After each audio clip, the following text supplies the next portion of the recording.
जय जगन्नाथ। से दिन थिला रविवार। पिलामानंकु नै बसंत कुमार बाबू पुरी जाइथांती श्री जगन्नाथଙ୍କ दर्शन ପାଇଁ। सांगरे तांकर स्त्री मध्ये जाइथांती। आ जिबार कारण भी थाए। कारण हैला जे ता पूर्व वर्ष बसंत बाबू आ तांकर स्त्री आसीथिले पुरी ठाकुरଙ୍କ दर्शन ପାଇଁ। दर्शन सारी बेढारे बुलिबा बेलकु मंदिरर उत्तर दिगरे मंदिरर कांथकु लागि थिबा एक मंचा पाख देई गला बेले देखिले जे अनेक गुडिये रंग बेरंगर बाना बिक्री हेउथाय। पचारि बुझिबारु जणा पड़िला जे एथिरे मानसिक करा जाइथिबा पताका मध्य शामिल अछि। पुराना पताका उल्हाई आनी नुआ पताका बंधा जाए। पुराना पताका श्रद्धालुंकु बिक्री करा जाए। नुआ पताका लगाइबा पई मानसिक रखिथिबा भक्तंकु एहा मंदिर तरफरु जोगाई दिया जाए। किछि पावना मध्य ता पई निया जाए एवं जेउ सेवक पताका चढ़ांती से भी मध्य किछि पावना नियंती। गोटिए पताका पई प्राय 500 टंका मूल्य देबाकु पड़िथाय। तेणु सेदिन सेठी बसंत बाबू आ तांको स्त्री तांको बड़ पुओ पई मानसिक करथिले आ कहि आसीथिले, हे प्रभु जगन्नाथ, पुओ जदि एमबीए रे जाभियर यूनिवर्सिटी रे पढिबा पई स्थान पाए तेबे आमे आसी बाना बांधिबु। तांको बड़ पुओ इन्फोसिस भुवनेश्वर रे इंजीनियर थिला। सेठी खटणी बहुत एवं दरमा कम। सेतेबेले आईटी सेक्टर अमेरिकार राष्ट्रपति ट्रम्प को नीति पई खराब समय दे गति करुथाय।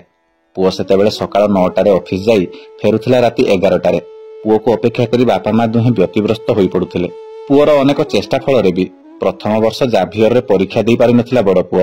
तेणु मानसिक प्रभुଙ୍କ पाखरे पुओ पई करिथिले बसंत बाबू आ तांको स्त्री। सेदिन थिला प्रबल मात्रा रे भिड़। बाहरे बड़ दांड रे जेतिकी भिड़ भितरे मध्य ताठार आहुरी अधिक भिड़। मुख्य द्वार रे भिड़ देखि एमाने प्राय 1 घंटा काल अपेक्षा कले सेई मंचा पाखरे जेउठी पताका बिक्री हुए। कारण सेठारे टिके छाई थाए। जून मास होइथिबारु गरमटा भी प्रबल मात्रा रे हेउथाय। मुंड झाई झाई मारी जाउथाय। तेणु से मंचा पाखरे बसंत बाबू और तांको स्त्री आ दुई पुओंकु नै बसी पड़िले किछि समय। भिड़ बोधे खरा छुट्टी पई होइथाय। ओडिसारु आ ओडिसा बाहरु मध्य अनेक दर्शनार्थी आसिथांती निज परिवार को धरी महाप्रभुଙ୍କ दर्शन करिवा पई आ पुरी समुद्र बेलाभूमि रे मजामस्ती करिवा पई। समय प्राय अपराह्न 4टा हेबो बोधे आ 5टारे बाना मंदिर ऊपर को उठिबो एवं लागि हेबो। एमानकर मानसिक करिथिबा बाना संपृक्त सेवकଙ୍କ पाखरे सब काम सरिथाय। केवल 5टा बेलकु जहा अपेक्षा। देखु देखु मंदिर द्वार रे भिड़ टिके कमिबाकु लागिला। भिड़ टिके कमिबार देखि बसंत बाबू आ तांको स्त्री पिलामानंकु धरि चालिले दर्शन करिबाकु चतुर्धा मूर्तिंकर। किंतु मंदिर भितरे देखिला बेलकु मंदिर भितरे थाए प्रबल मात्रा रे भिड़। भिड़ जमा कमी न थाए। तेणु बाहर काठ अथवा जगमोहन पाखरु थाई जहा टिके दर्शन मिलिला। मंदिर मुखशाला रे मरामती काम चालुथिबारु भितरकु काहाकु छडा जाउ न थाए। से जहा भी होना काहेकि दर्शन सारी पुणी थरे फेरी आसिले पूर्वरे जेउठी बसिथिले सेही जागाकु। किंतु सेठारे आसी देखिबा बेलकु बसिबा स्थानटा पूर्ण होई सारी थाए। अन्य भक्त माने आसी सेठी बसी पड़ी थांती। 4:30 हेला बेलकु खरार तापटा भी कमी न थाए। किंतु समुद्र पवनर मंद मंद स्पर्श रे खरार तेजटा भी मध्य बाधु नथिला शरीरकु। सेठारे गुटिए जगारे बसी पताका बंधार दृश्य देखिबा पई अपेक्षारत थिबा बेले बसंत बाबूଙ୍କ आखिरे पड़िला जे तांको पाख देई जणे युवक आ जणे वृद्ध व्यक्ति टिके छाई जागा खोजुथांती बसिबा पई। यह देखि बसंत बाबू से युवक जनकु डाकिले तांको पाखरे थिबा एक खाली स्थान रे बसिबा पई। आ से युवक एवं वृद्ध व्यक्ति जनक तांको कथारे आसी सेठारे बसिले। आ सेमाने सेठी बसु बसु बासी उठिला सुंदर अगुरु चंदन आ कर्पूरर बास्ना। एमिति लागुथिला सते जेमिति बास्ना भीतर गंभीरारु आसुची सते। बसंत बाबूଙ୍କ पाखरे बसिथिबा से युवकंकर बयस पाखापाखि 25 रु 30 हबो बोधे एवं से वृद्धा व्यक्तिंकर प्राय 80 वर्ष हबो। वृद्ध जनकंकर परिस्थिति सेतेबेले 90 डिग्री नई जाई थाए तांको अंटा। किंतु बिना आशाबाड़ी सहायतारे से चालू थांती। कष्ट तो निश्चय हेउथिबो। से तरुण युवक हाथ धरी चालू थांती वृद्ध जनक। वृद्ध जनक एक धला रंगर पतला ढिला सार्ट पिंधि थांती एवं बाहरे अनेक पॉकेट थिबा एक 1/3 पैंट पिंधि थांती। वृद्धंक गळारे एक मल्ली फुलर माळ एवं तुलसी और पद्म पाखुडा मिशामिशी एक माळ पड़ी थाए। वृद्धांक कपाଳରେ कर्पूरर गुंड बहुल भावरे बोळा होई थाए।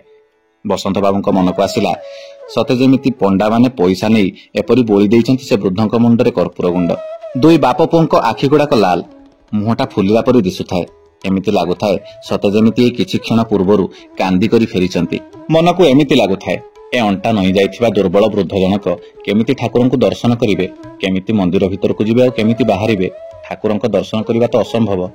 कारण साधारण सुस्थ लोक मध्ये ए भिड़रे दर्शन करि पारुनांति भलरे। एमिति भाबी पचारिले बसंत बाबू से युवक जनकु, आपण केउ स्टेटरु आसिचन्ति? से युवक जनक कहिले, महाराष्ट्रर एक गाँरु। पाखापाखि महाराष्ट्रर ग्रामीण लोक माने हिंदी भल भाबरे बुझी पारंती नाही। किंतु ए बाप पुओ भल भाबरे हिंदी बुझी पारुथिले। से युवक जनक कहिले, पंडरपुर पाख एक गाँव रे तांको घर।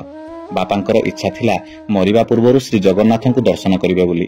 ଏବେ ଏଇ କିଛି ଦିନ ହେଲା ତାଙ୍କର ଦେହଟା ଖରାପ ହେବାକୁ ଲାଗିଛି। ଡାକ୍ତରଙ୍କୁ ଦେଖାଇବା ପାଇଁ ମୁମ୍ବାଇ ଯିବା ଆଗରୁ ବାପା ଜିଦ୍ ଧରି ବସିଲେ କି ଡାକ୍ତରଙ୍କ ପାଖକୁ ଯିବା ଆଗରୁ ପୁରୀ ଆସି ଜଗନ୍ନାଥ ଧାମରେ ଦର୍ଶନ କରିବା ପାଇଁ ମହାପ୍ରଭୁଙ୍କର।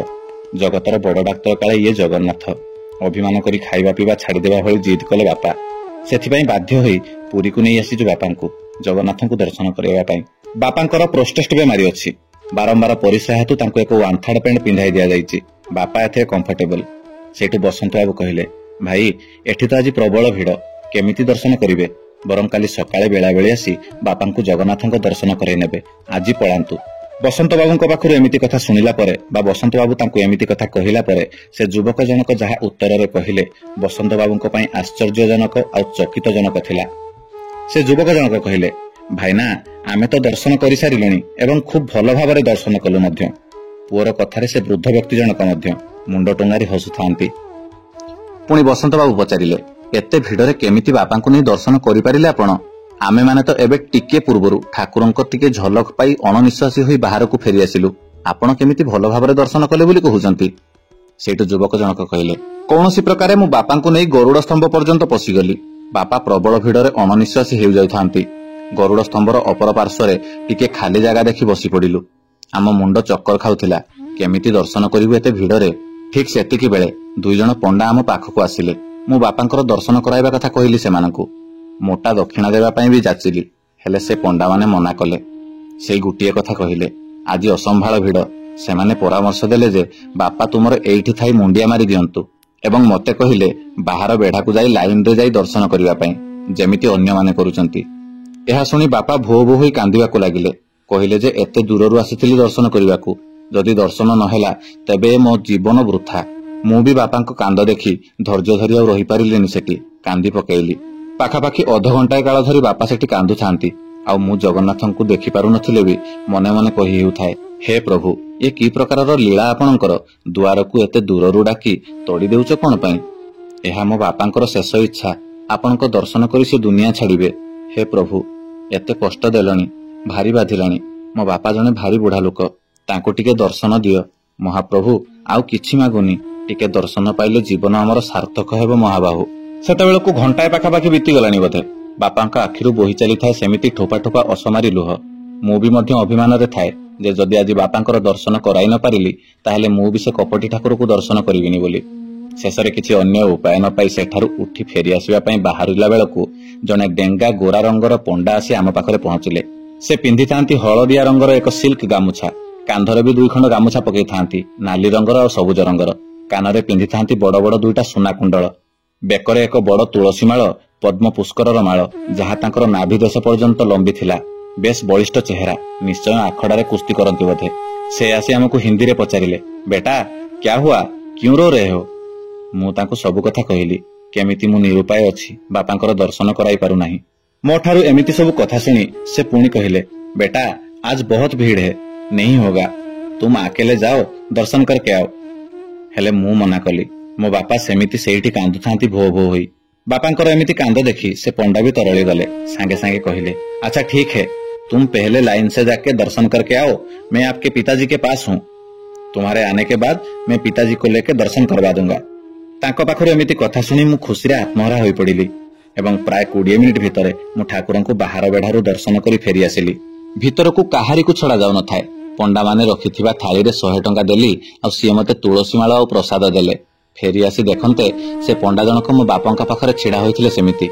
टिके चिंताग्रस्त लागुथांती से पंडा जनक। किंतु ये कोन मु आसीबा मात्रके हठात से बापांको तांकर विशाल बाहु दुईटी रे छोट पिलांक भली टेकी नै भितर को चली गले आ मु चाहू चाहू अदृश्य होई गले से भिड़ भितरे। मु सेठी बसी पड़िली बापांकर फेरिबा बाट को अपेक्षा करी। प्राय अध घंटा परे से फेरिले। से पंडा जनक सेमिति बापांको टेकी टेकी आनी आसी मो पाखरे पहुंचिले। बापांको आनी तळे बसाई देले। गामुछारे तांको मुह पोछि देले। ठाकुरंक दर्शन पाई बापांको मुहटा हसरे फुटी पडुथाए। तापर से पंडा जनक जीवाकू बाहरिला बेले मु तांको हाथको धरी अटकाइली आ पचारिली, आपनको केते दक्षिणा देवी महाराज? से कहिले, तुम्हारा बाप से ले लिया है मैंने। उनके पैकेट में 10 रुपया था, मैं तुम्हारे बाप से मांग के ले लिया, वही मेरी दक्षिणा है, तुम्हें देने का जरूरत नहीं। आ तापरे से भिड़ भितर कुआडे अदृश्य हो गले से डेंगा ब्राह्मण जनक। तापरे आमे बाहर बेढ़ारे ठाकुर मानक दर्शन करी एबे आसी आपनक पाखरे पहुंचिलु आ आपण आमको बसिबा पई जा हो टिके छाई जागा देले।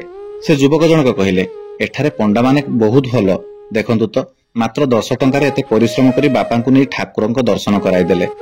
से मागिथिले मु तांकु 200 टंका देबा पई भी प्रस्तुत थिली। से युवकंक पाखरु एमिति कथा सुनि सरिबा परे बसंत बाबू से युवक जनकु कौतूहल रे पचारिले भाई आपण दर्शन करि परिले केपरि? आपणक बापांक मुह से पंडांक पिठिरे तो थिबो। लाइन रे जाई बाहर बेढ़ा पाखरे दर्शन कला बेले पंडा निश्चय बुली पड़िथिबे तापर जाई टिके दर्शन करि परिथिबे आपणक बापा।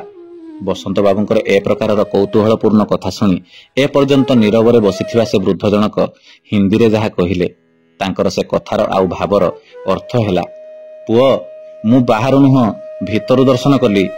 से डेंगा चौड़ा पंडा जनक मते तांको विशाल आखड़ा लढ़िबा बाहुरे टेकी नै मंदिर भीतर को तिनी ठाकुरंक पाखकु नै गले। सबु पुलिस माने देखुथिले भी किछि कहु नथिले कि भितरे पूजा करथुआ पंडा माने भी किछि कहिले नाही। से पंडा जनक मते तिनी ठाकुरंक सामनारे नै मो पछपटु दुई हाथ धरी टेकी देले एवं कहिले अब दर्शन करो। पुणी कहिले दर्शन हुआ कि नहीं? मु कहिली हां हुआ पर विठल का दर्शन जैसे नहीं। आमर सेठी पंडरपुर ठारे विठलंक दर्शनार्थी भक्त मानकु विठल विग्रहंक पाद स्पर्श करिवार सुजोग मिले समस्तंकु। मोर सेमिति कथा सुनी पुणी थरे से पंडा जनक मते सिंहासन रे बसिथिबा विग्रहंक अति निकटकु नै गले। मु विग्रहंक चरण स्पर्श कली तापर से पंडा जनक मते तळे ठिया करिदेले। श्री जगन्नाथंक हातरे लागिथिबा एक माला आनी मते पिंधाई देले। एई देखो मो बेकरे से माला एजाय पड़ीछि।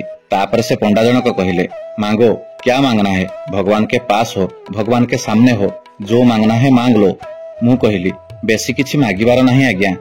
आसंता वर्ष को मते एमिति दर्शन सुजोग मिलू ठाकुर मते एही आशीर्वाद करंतु। मो पाखरु एमिति कथा सुनी से पंडा जनक पुणी कहिले इतनी चीज थी मांगने के लिए आप ये चीज मांगी? ठीक है फिर एक बार मुझे तकलीफ उठानी पड़ेगी अब मेरी दक्षिणा दो। सेठू मु कहिली मो पाखरे पैसा नहीं।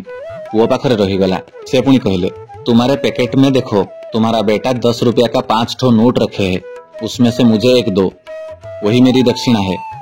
मु पॉकेट रे हाथ मारिबा आगरु से पंडा जनक मो पॉकेट रु 10 टंका काढी नै गेले आ कांधरे बसाई पुओ पाखरे आनी छाडी देले।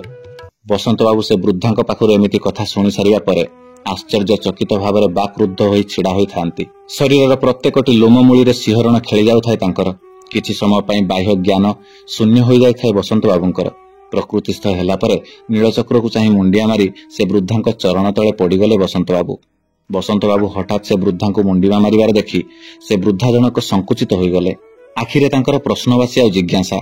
बसंत बाबू मने मने से पाद तळे पड़ी भाबुथांती मु केमिति बुझाइबी ए वृद्धांकु जे आपणको जीए कांधरे बसाई दर्शन कराई आनिले जीए तुमर एमितिका मागुणी पई आउ थरे तकलीफ उठेबे बोली प्रतिज्ञाबद्ध से आउ केही नुहंती जगतर नाथ कोटी उड़ियांकर मौड़मणि स्वयं महाप्रभु कालिया ठाकुर महाप्रभु भक्त जनंकर जीवन भक्त प्राण जगन्नाथ बोली भक्तर अविरत कांद देखि रत्न सिंहासन उपरे स्थिर होई बसी न पारी चाली आसीथिले टेकी नै दर्शन करेबे बोली से भक्तवत्सल भगवान। आ से भक्त मध्य धन्य हे महाप्रभु से भक्त मध्य धन्य आउ किछि मागुनी तुमको जगतर नाथंकु मागुची आउ थरे दर्शन करिवार सुजोग। से वृद्धांक पाद तळे मुंडिया मारी उठी से वृद्धांक मुहकु चाहि बसंत बाबू अविरत कांदी चली थांती। आखिरु बोही चली थाए असुमारी लुह। बसंत बाबू कांदुथिला बेले तांको बड़ पुओ केबे बापांको आखिरे लुह देखि नथिला। बापांको पचारिला बापा पोक पड़ीगला कि मु पुछि देबे कि मु काढी देबे कि? पुओ बा केमिति जानिबो ये पोक पड़ीबार लुह नुह ये महाप्रभुंक पाद धोई देवा पई आखिरु बही जाउथिबा गंगा जमुनार धार। सतरे महाप्रभु आमर केते महान। भक्तर दुख सही न पारी भक्तर कांद सही न पारी रत्न सिंहासन छाड़ी उठी आसुचंती भक्त को कोळै नै दर्शन करैबा पई। सतरे जे भाबिची जे भावरे भाबिची जे भावरे डाकिची महाप्रभु निश्चय ता पाखकु दौड़ी आसीचंती ताकु दर्शन देवा पई। यह 100% सत्य जे महाप्रभु ए कलिजुगरे मानवीय लीला करुचंती। धन्य तुमे महाप्रभु धन्य जगन्नाथ धन्य तुमर लीला। सुंदर अनुभूति आज्ञा बसंत बाबूंकर। पुणी थरे देखा हेबो आउ एक नुआ भक्तर सुंदर अनुभूति कथा सह। आज पई एतिकी रहिली। आपण मानकर आशीर्वाद सदा सर्वदा मो उपरे एमिति थाउ। महाप्रभुंकर जय हेउ जगन्नाथंकर जय हेउ तांको नाम गाई गाई जीव जाऊ। जय जगन्नाथ जय जगन्नाथ जय जगन्नाथ।